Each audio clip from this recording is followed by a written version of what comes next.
I'm Chase and this is All Things Random. Today we're reviewing our first Seiko.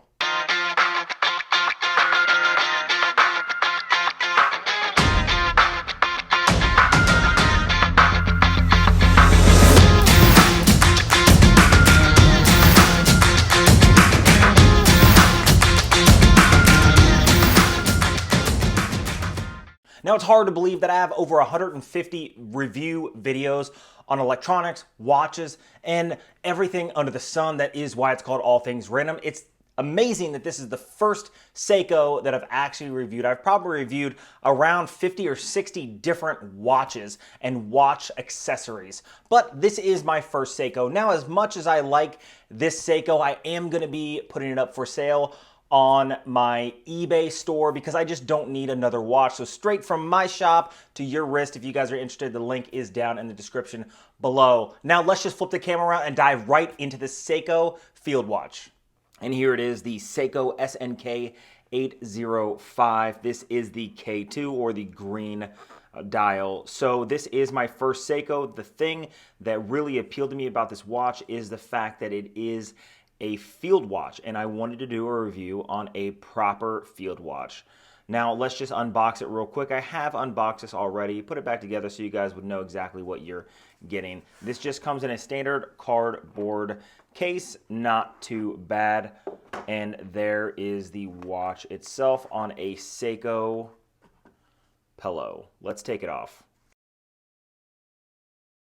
Okay, and here it is, the Seiko 5, and again, the SNK805 K2. Now, this is a standard field watch, and if you look at it, there are no bones about it. Bare minimum stuff. This does have the day date feature, which is very nice for a lot of people. Like my buddy only buys watches really with the day date function, and for him, it is just a necessity to have that information at hand. Me, I don't really necessarily care. It's just a nice thing to see.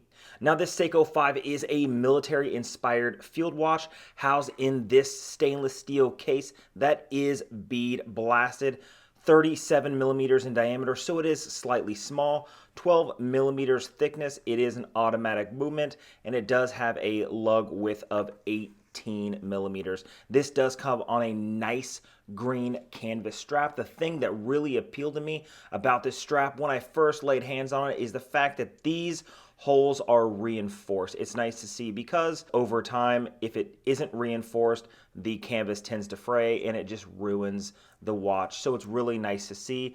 Does have hardware that matches the finishing on the case.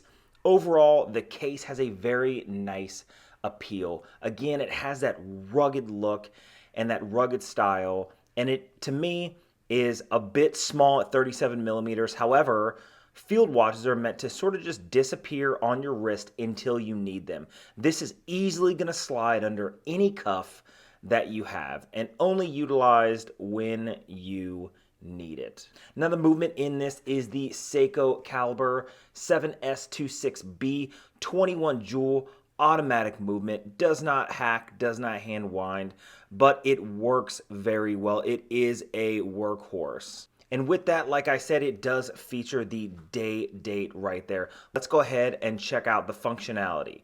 Now, the crown is not a screw down crown. It is just a push crown, and it is extremely small. It is at the 4 o'clock position, which is a Seiko design. That's one thing that people like about the Seiko is the fact that they just move it from the 3 to almost the 4 position, and it just gives it a unique look. Again, like I said, a little small, little hard to grasp. That's not necessarily a bad thing because you don't want to bang it around.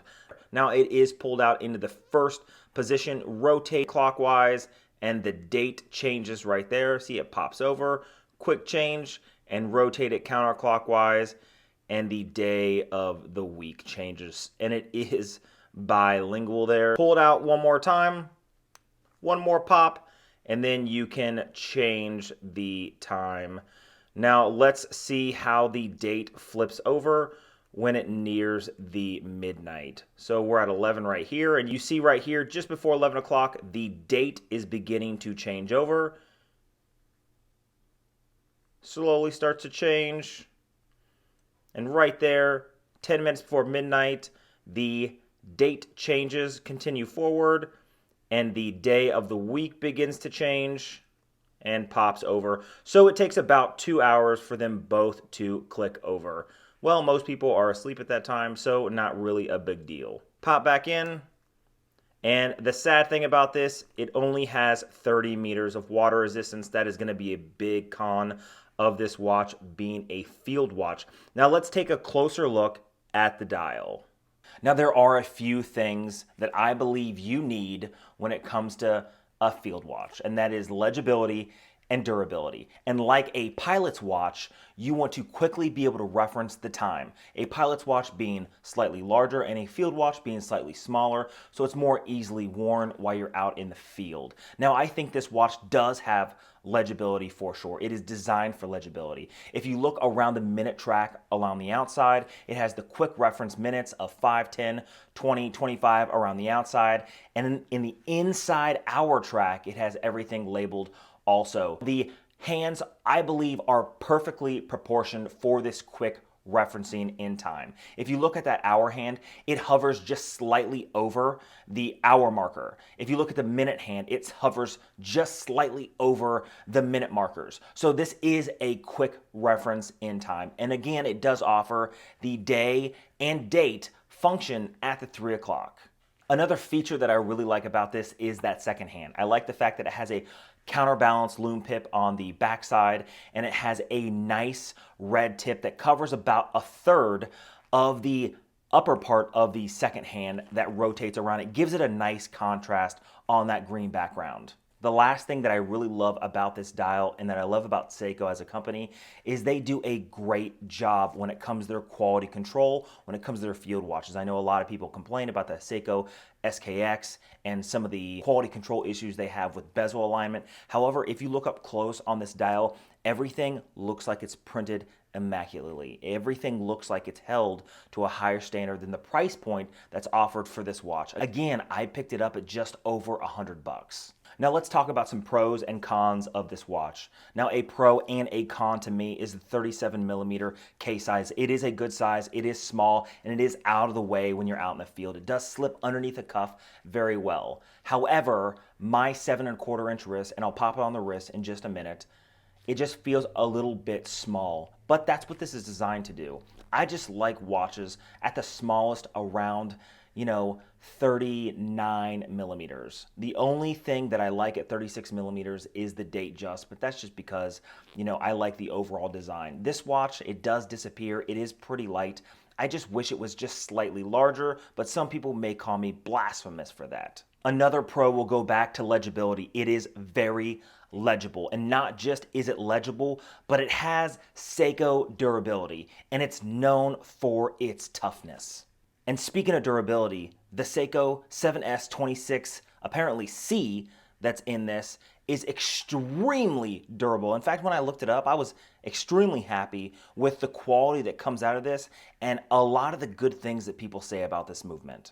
And it is extremely comfortable, and I like the fact that it comes on this green canvas strap that's extremely well made. That is something that I really enjoy when I have this on my wrist. And the last pro is the price point. At just over $100, it's hard to beat a Seiko quality automatic field watch, even though it does have a pretty big con. And what is that con? Well, that's going to be its 30 meters of water resistance, which is just sad to see because there shouldn't be any reason why this doesn't at least have 50 meters of water resistance. If you're going to call this a field watch, you need to do more than just be able to wear it in the rain and sort of splash around a bit and maybe wash your hands after being out in the field. But you should be able to have this if you want to jump in a creek, cross a river, do something like that. You should be able to submerge it for at least a period of time, not just some light splashing. So I'm a little disappointed with that. Overall, this seems like it's a pretty great watch. I can see why people buy them. Last but not least is gonna be a Lume shot, the Lume shot just at the end. So Basically, this has only been sitting underneath the 60-watt studio lights that I have here in my studio garage, and I have just a small light in the background. So by no means is this fully charged if it was outside in the sun. So I'm gonna flip off the lights. There's still gonna be a light in the background that you'll see, so it's not gonna be completely dark, but you'll see just how good the Lume is on this watch. And again, they're known for their Lume.